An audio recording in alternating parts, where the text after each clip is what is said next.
Hello everyone, మీరు ఇప్పుడు చూస్తున్నది ఒక కొత్త ఛానల్.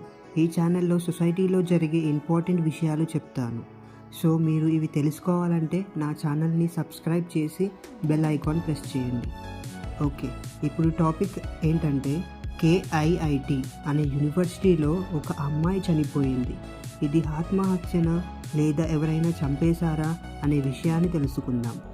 ఒడిశా స్టేట్ భువనేశ్వరిలో ఉన్న కేఐఐటి యూనివర్సిటీలో నేపాల్కి చెందిన 20 ఇయర్స్ బీటెక్ స్టూడెంట్ ప్రకృతి అనే ఒక అమ్మాయి తన హాస్టల్ రూమ్లో చనిపోయింది. ఇది సూసైడ్ అని అనుమానిస్తున్నారు, కానీ అక్కడ ఏం జరిగిందో తెలిస్తే మీరు షాక్ అవుతారు. ఈ ఇన్సిడెంట్ తర్వాత స్టూడెంట్స్ స్ట్రైక్ చేశారు.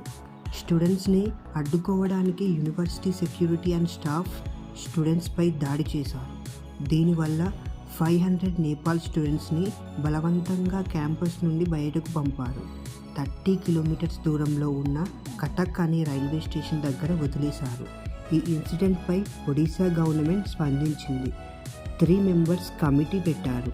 అంతేకాకుండా కేఐఐటి యూనివర్సిటీ ఆ స్టూడెంట్స్ని వెతికి వారికి కౌన్సిలింగ్ ఇవ్వాలని చెప్పింది.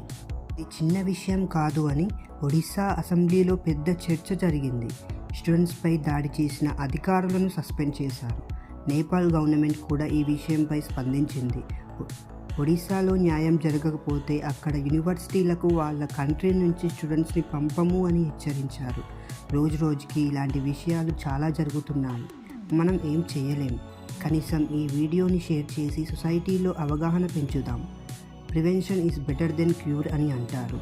తాను చనిపోయిన తర్వాత గవర్నమెంట్ ఎన్ని చేసినా కానీ తను తిరిగి రాదు. ఇలా జరగకుండా చూసుకోవాలి అని ఈ వీడియో ద్వారా నేను చెప్తున్నాను. మీరు షేర్ చేసి హెచ్చరించండి. ఈ వీడియో మీకు నచ్చినట్లయితే లైక్ చేయండి. Thank you. జై హింద్.